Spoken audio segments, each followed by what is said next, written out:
تاريخ هيوت تورار محمد حقوس عبرة اتلوول لولو يهوار يا معبالي شعن شعت ميتن سلستن شعن شعت ميتن سوسان شوعتن صحفي بأمنته تسفاي بابي ياسين عمر علي غتشا ተሳትፎ ኣባላት ስድራ ቤት ኣበረ ሓጎስ ኣብ ቃልሲ ኣብ ስድራ ቤት እንዳበረ ሓጎስ እቲ ምእንቲ ህዝብኻን መሬትካን ናይ ብብጃው መንፈስ ወፋይነትን ካብ ወለዶ ናብ ወለዶ እናተወራረሰ ዝመጽእ ኣቶ ሓጎስ ኣድጓይ ነቲ ገባት ፖሊስ መሬት ጥልያን ተቃዊሙ ብትብዓት ንኢጣልያውያን ከጥቅዕ ተታሒዙ ኣብቲ ዘስካዕክዕ ቤት ማእሰርቲ ናኹራ ተሓይሩ ኣብኡ ሓቂቑ በዚ ድማ እቲ ታሪኽን መስዋዕትን ቃል ስንፍጥዕን ናይታ ስድራ ቤት ኣኻዱ ኢሉ ዝጀመረ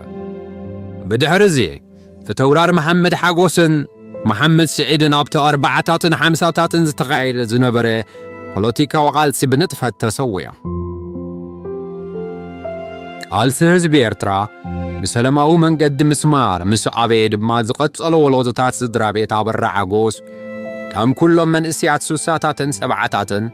ነቲ ብተዛማደ ዝነበሮ ምቹእ መነባብሮ ራሕሪሖም ናብ ከርተትን ገድልን ወፊሮም ብኣጠቓላሊ ክርአ እንከሎ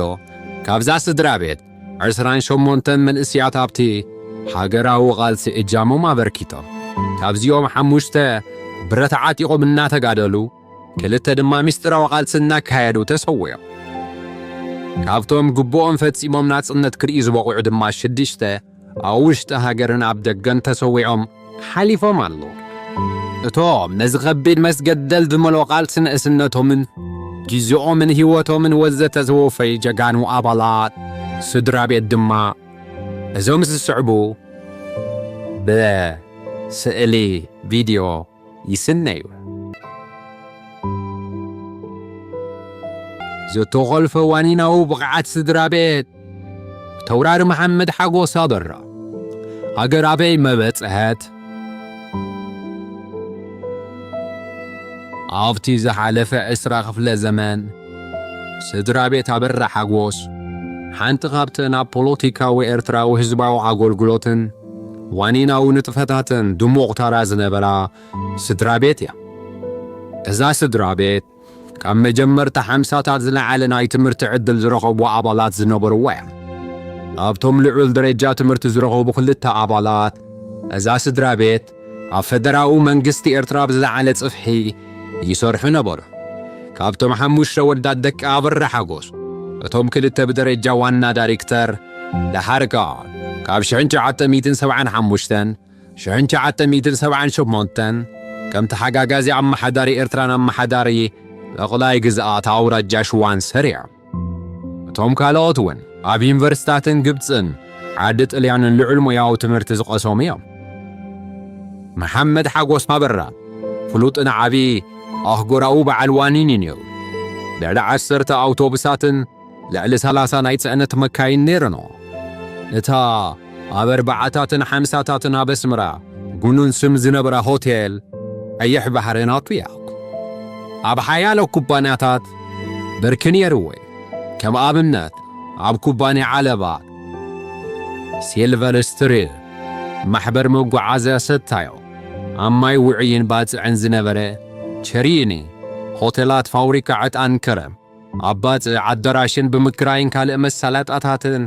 ብምድላት ናይ ሲኔማ ቤት ትካል ንምስራት በደባት ተጀሚሩ እኳ እንተነበረ ብሰንኪ ምጅማር ካልኣይ ኩናት ዓለም እቲ መደብ ተኸሊፉ ካልእ ኣብ መንደፍራ ኣስመራ ከረን ባፅዕን ሮማን ድማ ምስ ህንፀትን ኮርፖሬሽናትን ዝተኣሳሰር ወፍሪ ነይርዎ ስድራ ቤት ኣበራ ሓጎስ ደቆም ኣብ ምምሃር ዓብ ወፍሪ ዝገበሩ ኣብነታውያን ስድራ ቤት እዮም 75 ሚእታዊት ካብቶም ስድራ ቤት ኣበራ ዘፍረዮም 5 ወለዶ ደቆምን ደቂ ደቆምን ኣብ ዩኒቨርሲታት ምዕራብን ማእከላይ ምብራቕን ተማሂሮም ዝተመረቑ እዮም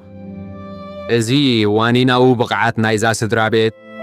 ቀጻልነቱን ምዕባሊኡን በረጋገጸ ትምህርታዊ ወፍሪ ምዕባለ ዓብዪ ሰብ ዝተደረቦ ብምንባሩ እቲ ጀሚሮሞ ዝነበሩ ገስጋስ እንተዘይቁለፍ ነይሩ ኣብ ቁጠባዊ ምዕባለ ኤርትራ ገዚፍ ኣውንታዊ ስምብራት ዝገድፍ ምኾነ ካብዚ ብምብጋስ ተመክሮ ሲንጋፖር ብንጹር ከም በዓል የተወራር መሐመድ ሓጎስ ዝኣመሰሉ ወነንቲ ብቕዓት ዘለዎም ኤርትራውያን ክገብርዎ ዝኽእሉ ልምዓታዊ ገስጋስ ሃገር ኣመልኪቱ ኣቶ ተወልደ ስእላይ ብቋንቋ እንግሊዝ ዘቕረቡ ሓደ መጽናዕቲ ጽሑፍ ብመምህር ፓሲሎስ ዞሙ ተተርጊሙ ስዒቡ ቐሪቡላ። ታሪኽ ህይወት ተወራሪ መሐመድ ሓጎስ ኣበራ እቲ ልኡል ሉሉይ ሃዋርያ ምዕባለ 1967 ጸሓፊ ብእምነቱ ተስፋይ ኣንባቢ ያሲን ዑመር ዓሊ ቕጫ